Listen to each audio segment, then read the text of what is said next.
Hello നമസ്കാരം. Veena's quake റെസിപ്പീസിലോട്ട് എല്ലാവർക്കും സ്വാഗതം. എന്തൊക്കെയുണ്ട് വിശേഷങ്ങൾ? എല്ലാവർക്കും സുഖം തന്നെയല്ലേ? ഞങ്ങളും ഇവിടെ സുഖമായിരിക്കുന്നു. അപ്പോൾ നമുക്ക് എങ്ങനെയാണ് വളരെ എളുപ്പത്തിൽ സദ്യയുടെ പ്രധാന ഐറ്റമായിട്ടുള്ള കുറുക്ക് കാളൻ തയ്യാറാക്കാമെന്ന് നോക്കാം. അതിനുവേണ്ടി ഞാനിവിടെ റെഡിയാക്കി വെച്ചിരിക്കുന്നത് ഒരു പച്ചക്കായ, അതുപോലെ തന്നെ ചേന ഇതേപോലെ ഇച്ചിരി വലിയ പീസസ് ആയിട്ട് മുറിച്ചതാണ്. ഇതിപ്പോൾ നമുക്ക് സദ്യക്ക് വിളമ്പാണെങ്കിൽ 10 പേർക്കുള്ള അളവാണ് ഞാൻ കാണിക്കാൻ പോകുന്നത്. 10-12 പേർക്ക് കൊടുക്കുക, കാരണം സദ്യയിൽ എന്ന് പറയുമ്പോൾ നമ്മൾ കുറച്ചല്ലേ വിളമ്പുള്ളൂ. അതുപോലെ അപ്പോൾ ഇതെല്ലാം നമ്മൾ കഷ്ണങ്ങൾ ഒരു പാത്രത്തിലോട്ട്, ഞാനിപ്പോൾ ഇവിടെ കൽച്ചട്ടിയാണ് ഉപയോഗിക്കുന്നത്, നിങ്ങളുടെ അടുത്തുള്ള ഏത് പാത്രമാണോ ആ പാത്രത്തിലോട്ട് ഇട്ട് കൊടുക്കാം. ഇനി നമുക്ക് വേണ്ട എന്താണെന്ന് വെച്ച് കഴിഞ്ഞാൽ 1/4 ടീസ്പൂൺ കുരുമുളക് പൊടി ഞാൻ 2 ഗ്ലാസ് വെള്ളത്തിൽ ഇങ്ങനെ കലക്കി വെച്ചിട്ടുണ്ടായിരുന്നേ.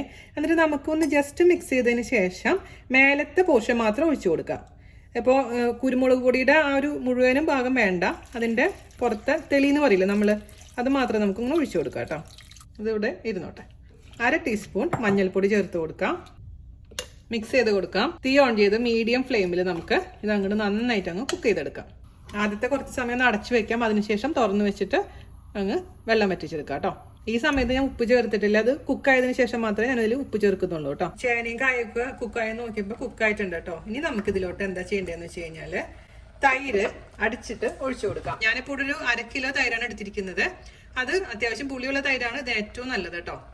അപ്പോൾ ഇതിലോട്ട് അങ്ങ് ഒഴിച്ചു കൊടുക്കാം. തിളക്കിന് വരെ കണ്ടിന്യൂസ് ആയിട്ട് ഇളക്കണം. ഈ സമയത്ത് നമുക്ക് കുറച്ച് കറിവേപ്പില ഇട്ട് കൊടുക്കാം. തിക്കാവുന്ന വരെ നമുക്ക് വെയിറ്റ് ചെയ്യാം, ഇളക്കി കൊടുക്കാൻ മറക്കരുത്. തിളയ്ക്കാൻ തുടങ്ങി കഴിഞ്ഞാൽ പിന്നെ കണ്ടിന്യൂസ് ആയിട്ട് ഇളക്കേണ്ട ആവശ്യമില്ല കേട്ടോ. തിളയ്ക്കുന്നത് വരെ എന്തായാലും കണ്ടിന്യൂസ് ആയിട്ട് ഇളക്കാൻ മറക്കരുത്, അല്ലെങ്കിൽ പിരിഞ്ഞു പോകും. ഇനിയിപ്പോൾ പിരിയില്ല, നന്നായിട്ട് വറ്റട്ടെ, അതുവരെ നമുക്ക് വെയിറ്റ് ചെയ്യാം കേട്ടോ. ഇനി നമുക്ക് വേണ്ടതെന്ന് വെച്ചാൽ തേങ്ങയാണ്. ഞാൻ ഒരു തേങ്ങ എടുത്തിട്ടുണ്ട്, അതായത് 1.5 കപ്പ് തേങ്ങ എടുത്തിട്ടുണ്ട്. അതിലോട്ട് ഒരു 1/2 ടീസ്പൂൺ നല്ല ജീരകവും 2 പച്ചമുളകും ചേർത്തതിന് ശേഷം നല്ല മഷി പോലെ അങ്ങ് അരച്ചെടുക്കട്ടെ കേട്ടോ. ഞാൻ നമ്മുടെ തൈരൊക്കെ കുറുകിയിട്ടുണ്ട്. അതിലോട്ട് നമുക്ക് അരച്ചു വെച്ചിരിക്കുന്ന തേങ്ങയുടെ പേസ്റ്റ് അങ്ങ് ചേർത്ത് കൊടുക്കാം.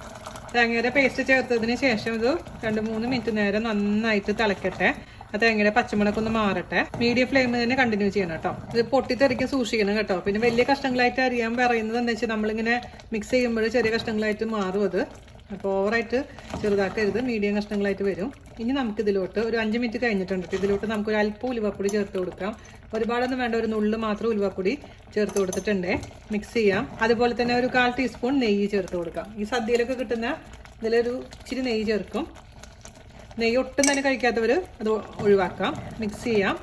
നമുക്കിനി ഇതിലേക്ക് താളിച്ച് ചേർക്കാം കേട്ടോ. അപ്പോൾ നമുക്കിത് കാച്ചി ഒഴിക്കാൻ വേണ്ടിയിട്ട് വെളിച്ചെണ്ണ ചൂടാക്കാൻ വെച്ചിട്ടുണ്ട്. നന്നായി വെളിച്ചെണ്ണ ഒന്ന് ചൂടാവട്ടെ. അപ്പോൾ നമ്മുടെ എണ്ണ ചൂടായിട്ടുണ്ട്, വെളിച്ചെണ്ണ ചൂടായിട്ടുണ്ട്. അതിലോട്ട് 1/2 ടീസ്പൂൺ കടുക് ചേർത്ത് കൊടുക്കാം.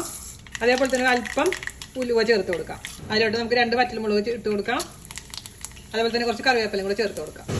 താളിച്ചത് നമുക്ക് നമ്മുടെ കുറുക്ക് കാളനിലോട്ട് അങ്ങ് ഒഴിച്ചു കൊടുക്കാം.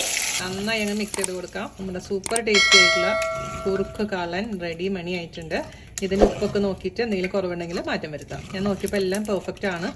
അപ്പോൾ നമുക്കിനി കുറച്ച് നേരം അടച്ചു വെക്കാം, അതിനുശേഷം സെർവ് ചെയ്യാം കേട്ടോ. അപ്പോൾ തലേദിവസമൊക്കെ ഉണ്ടാക്കി വെക്കുകയാണെങ്കിൽ സദ്യക്ക് വിളമ്പുമ്പോൾ സൂപ്പറായിരിക്കും. അപ്പോൾ നമ്മുടെ രുചികരമായ കുറുക്കുകാളൻ എല്ലാവരും തയ്യാറാക്കി നോക്കുക ഈ ഓണത്തിന്. അപ്പോൾ ഇതൊരു ഷോർട്ട് വീഡിയോ ആണ്. ഇതിന്റെ ഡീറ്റെയിൽ വീഡിയോ ആണെങ്കിൽ വീണാസ് കറികളിലുണ്ട്. ഇതിന്റെ ലിങ്ക് ഞാൻ താഴെ തരാം. അപ്പോൾ അടുത്ത അടിപൊളിയായിട്ടുള്ള റെസിപ്പി ആയിട്ട് വരുന്നവരെ നന്ദി, നമസ്കാരം. താങ്ക്